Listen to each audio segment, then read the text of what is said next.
Yahaya Bello absent as EFCC mills military's help to fish him out. Troops rescue pregnant Chibok girl with kids 10 years after. Federal government counters El-Rufai marketers' claims over petrol subsidy. Another foreign saying devastating floods ravage parts of East Africa, displacing thousands. Hello and welcome to Trust TV's news update. I am Chiamaka Mwafo.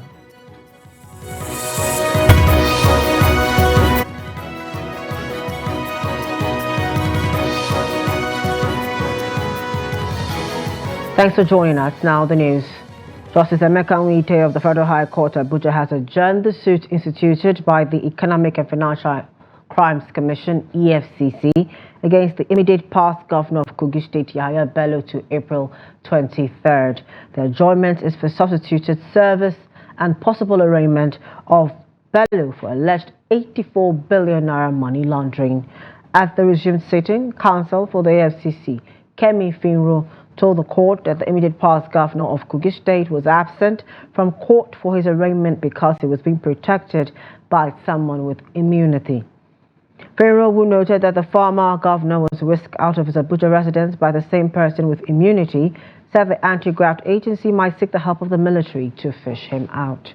Meanwhile, the Attorney General of the Federation and Minister of Justice, Prince Lateef Fagbemi, SAN, has called on Bello to follow the path of decency and submit himself for a probe. Bello is being wanted by the Economic and Financial Crimes Commission, EFCC, over alleged corrupt practices while in office as governor of Kogi State.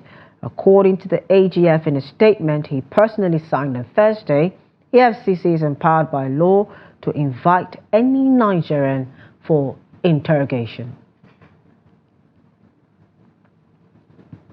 Now joining us via phone call to further discuss the matter is public analyst Dr. Suleiman Salihu Abdullahi. Good afternoon, Doctor. Thank you for joining us on News Update. Thank you very much. Afternoon, Maha. All right. Now, so what do you make of the dramatic events that continue to shape the investigation of the EFCC on Yahaya Bello? You see, the issue between EFCC and His Excellency, the former governor of Kogi State, is becoming a critical issue that needs to be seen, because I'm seeing some kind of gangsterism and mafiaism in government institutions, whereby I see that we are abusing the protocol of a government institution.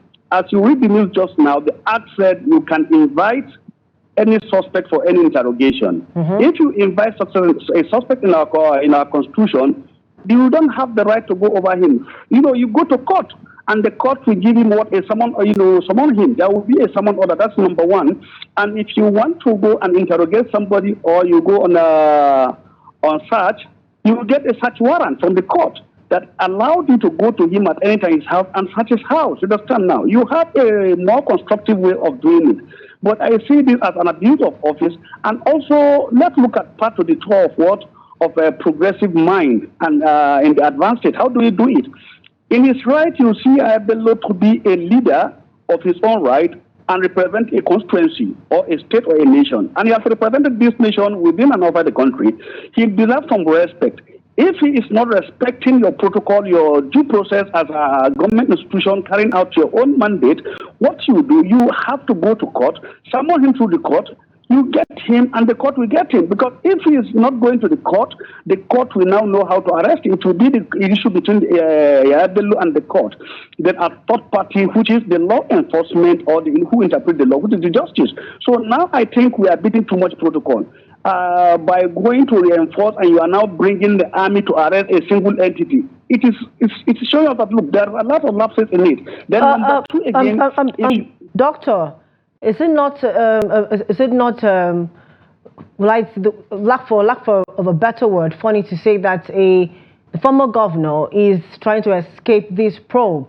If why isn't he presenting himself? Why do they have to really go through all this stress just to get him to present himself? There's a script I read before that the Yabelo has not been formally invited. He was not formally invited, has not been invited by EFCC. So in this case, we have seen a lot of communique, a lot of open letter to Mr. President on issues like this or from government institutions. If you have invited an individual of that caliber and is not showing up, you are mandated to carry such an invitation to the public domain, put in the public notice in daily trust, in the news newspapers, in pages of newspapers. Look, you are invited. You place an advert. So everybody surrounding him will not claim what? Ignorant of not seeing it. So the issue is that, look, we should play to the rightful aspect of what? Of implementing, taking laws by their protocol and the due process. So as I'm saying, looking at it, like I believe there's a third-party interest in this issue. If you look at it, the issue came. Okay, so Doctor, sorry to cut you short. Now you've mentioned third-party interest. That will take me to my next question, which is saying, what do you make of the involvement of the current governor of Kogi State in the matter? That is Ododo. What do you make of his involvement in this, with all this escalating, things happening with every development? Yes, the issue of His Excellency, the current governor of Kogi State in this issue is that, look, he is now the successor of His Excellency Bello, and the current governor, and they are from the same constituency. They are brothers, now. So he felt that, look, he is his own brother. He has every right also to protect or defend him. So as far as I told you, the issue of third party has come because from if you have the information. The former governor of Kogi State, he is also eyeing the seat of APC national chairman. You understand now that they believe it should be meant for North Central.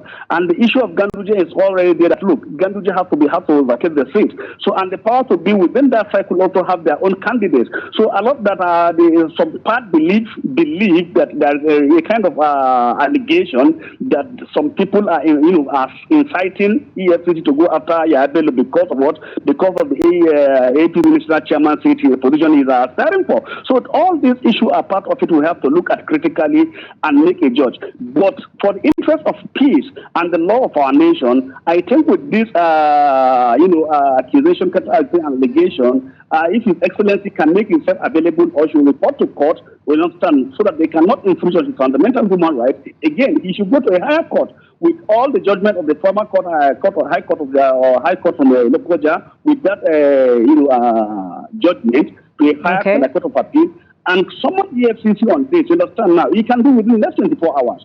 So that is it. And if the EFCC are now inviting the military, you understand, we are not a military administration. We are in a democracy. We should look for democratic ways on resolving issues with diplomacy and all sorts of belonging. So one country should not be more than Nigeria, and I think that it should not be more than institution. So we shall accord him his respect so that issue to resolve amicably. All right, Doctor, thank you so much for joining us this afternoon on News Update to discuss the issue about this current quagmire, or will I call it, there's a word I'm looking for, but between the AFCC and the former governor of Kogi State, Yahaya Bello. Thank you so much for speaking further on the matter. Thank you very much, madam. And now to more news. The current acting national chairman of the People's Democratic Party, PDP, Umar Damagum, will continue in that capacity until another National Legislative Committee meeting that will hold after the one slated for today, Thursday, April 18, 2024. This formed part of the resolution of the PDP caucus meeting on Wednesday night. PDP spokesman Debo Ologunagba said the caucus resolved that all reconciliation committees of the party be reconstituted to resolve grievances affecting the unity of the party. Asked what the caucus discussed about issues regarding the party's chairmanship position, he said it is an issue that the NEC of the party will discuss, but said the organ resolved that Damagum continue as chairman to the next NEC after 2 days. The meeting was attended by the former governor of Rivers State, Nyesom Wike, and the 2023 presidential flag bearer of the PDP, Atiku Abubakar. Damagum is suspected to be an ally of Wike, who is the minister of the Federal Capital Territory, FCT. The caucus also directed that the party should revisit the Rivers State Caretaker Committee list and find a political solution to the crisis in the state. The PDP is facing a leadership crisis, with members urging the resignation of the Damagum-led NEC. Meetings like the NEC and the party's board of trustees have been arranged to address the issues.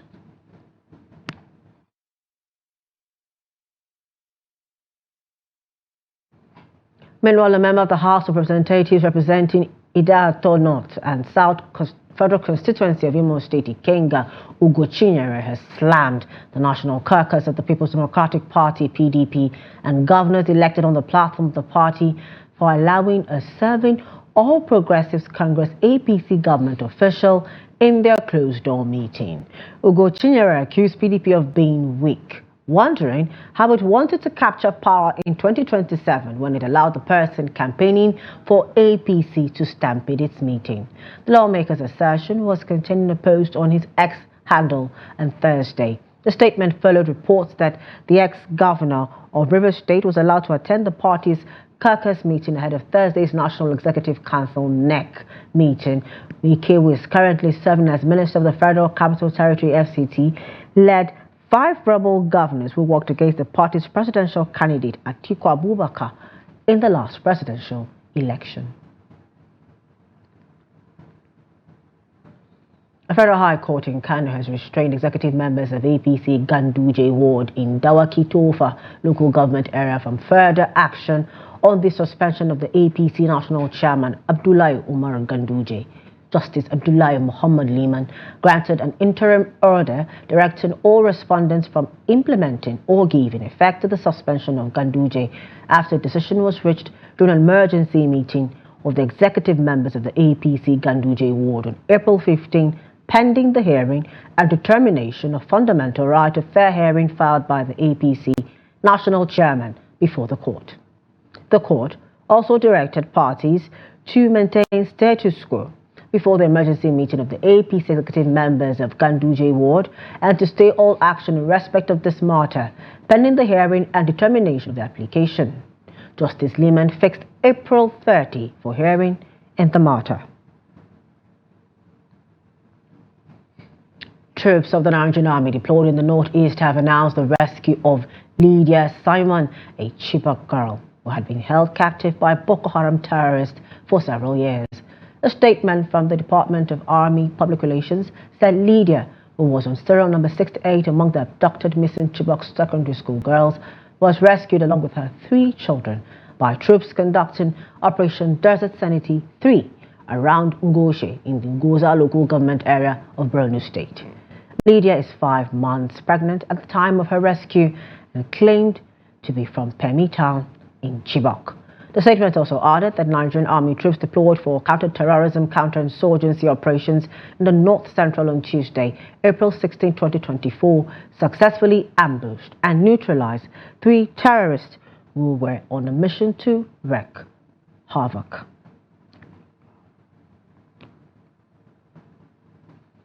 The Federal High Court in Abuja on Wednesday fixed May 20 to decide on separate applications praying for the restoration of the bail granted to the leader of the indigenous people of Biafra, IPOB, Nnamdi Kanu. The court, on the said date, will also consider the application and the IPOB leader be transferred to another facility from the custody of the Department of State Services.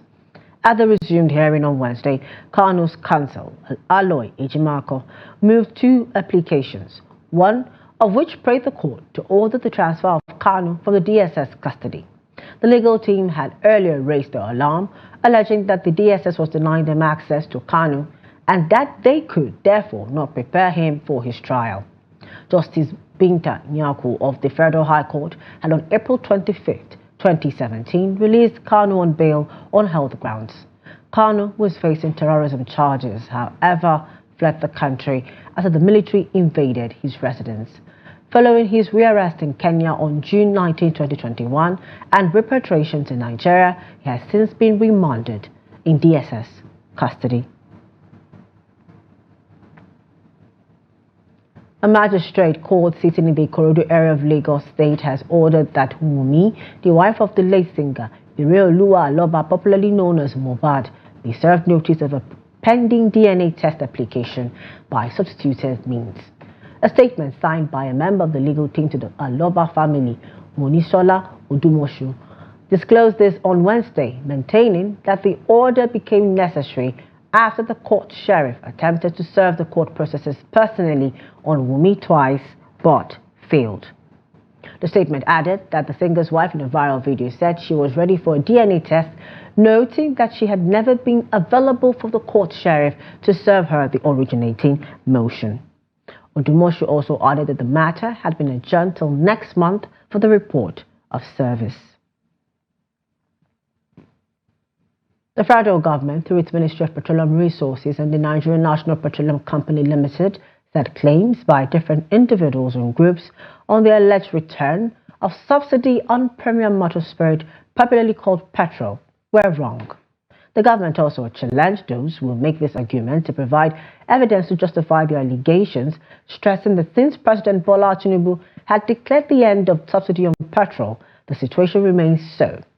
The Minister of State for Petroleum Resources, Oil, Heineken Lokobori, stressed that fuel subsidy was a sensitive issue and noted that the government had made its position known on the matter.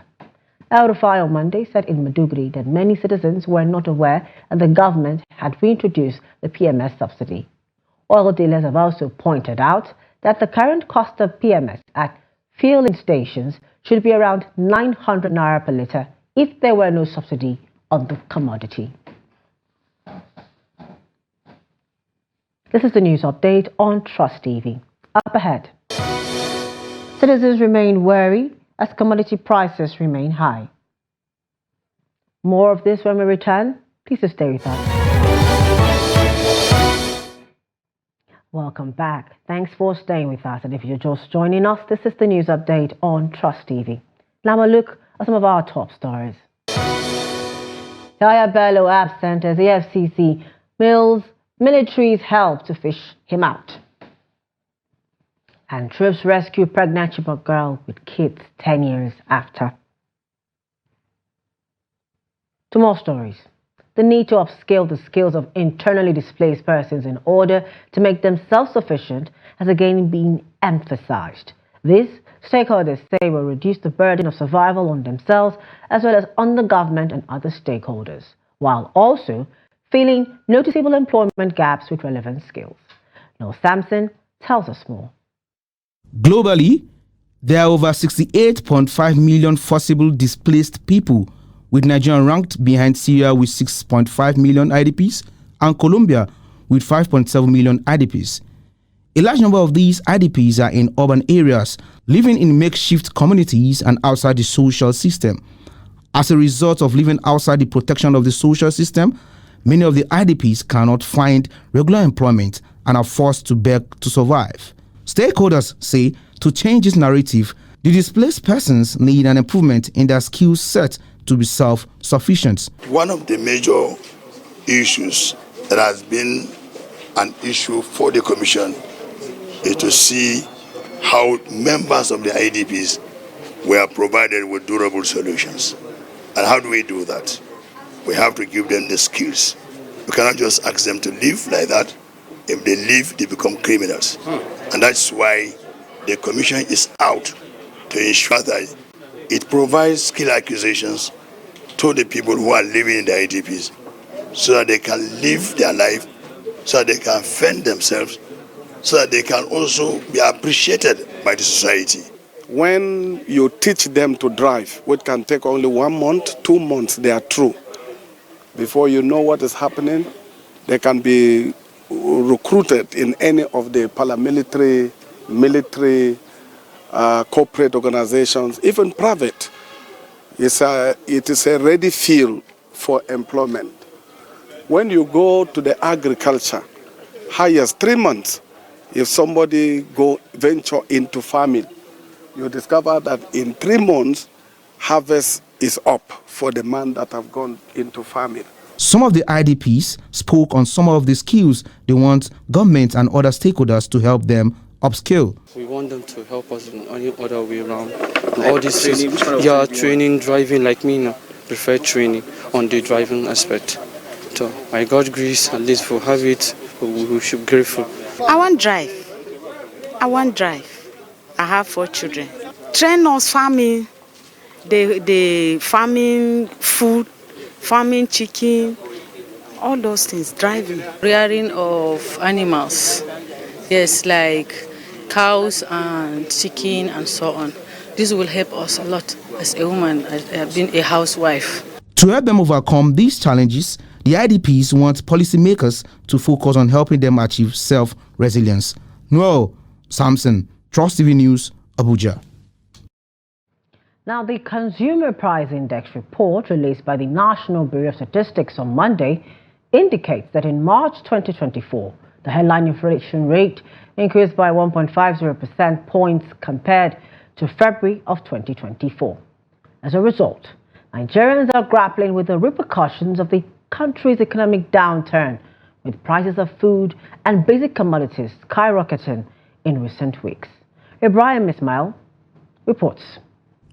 Nigeria's inflation rose to 33.2% in March 2024, according to the latest data from the National Bureau of Statistics, NBS.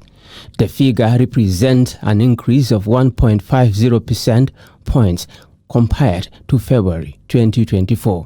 The staggering inflation rate reflects the price surge of food and basic commodities in the market, pushing millions of Nigerians to the brink.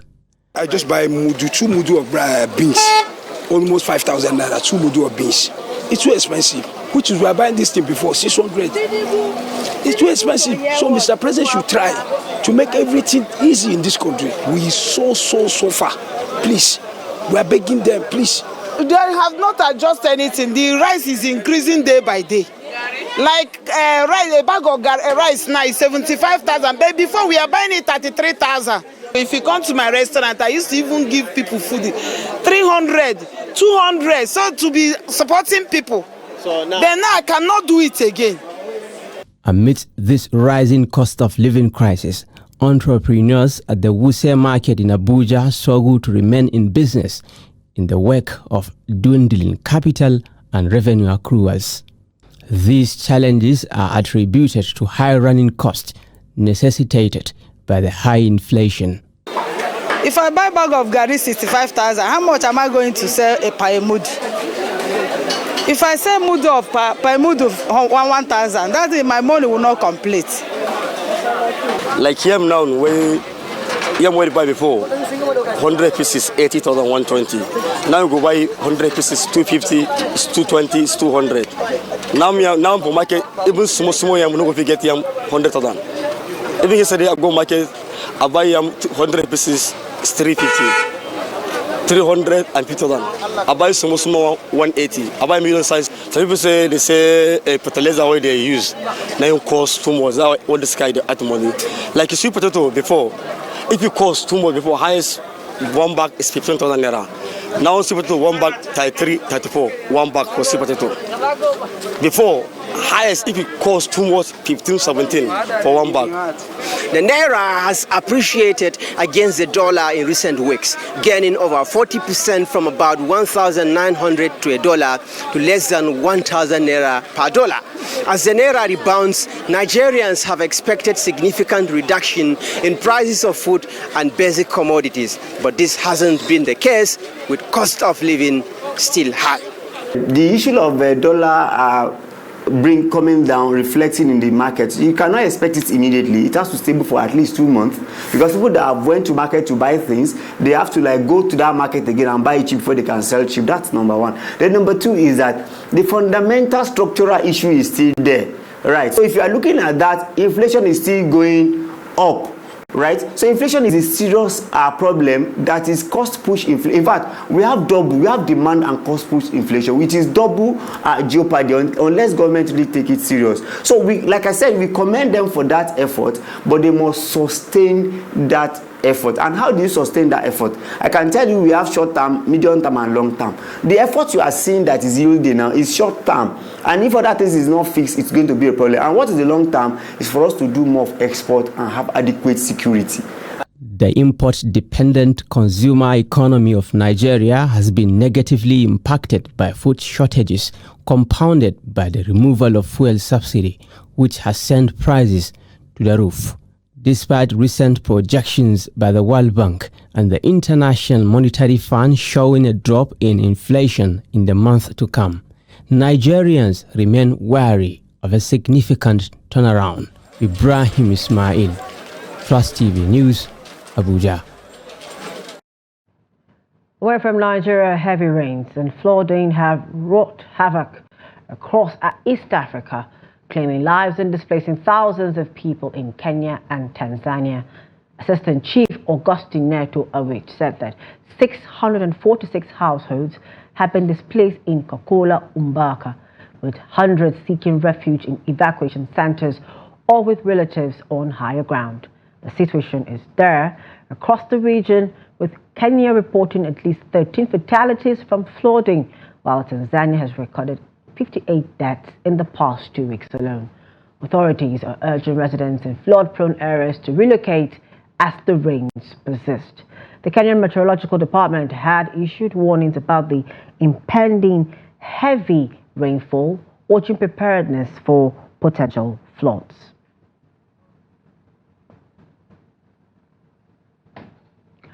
Cameron Norrie cruised into the quarterfinal of the Barcelona Open with 6-4, 6-3 over Spain's Roberto Bautista Agut in the sports scene. The British number one sealed the victory inside 1 hour and 24 minutes and will face either Thomas Echeverry or Brandon Nakashima in the last 8. It was Norrie's 200th tour win of his career. And that's it for News Update at this hour. For more of our news, documentaries and programs, please do well to follow us on our social media platforms and on our YouTube live stream. I am Chiamaka Mwafo. On behalf of the news production team, thank you so much for watching.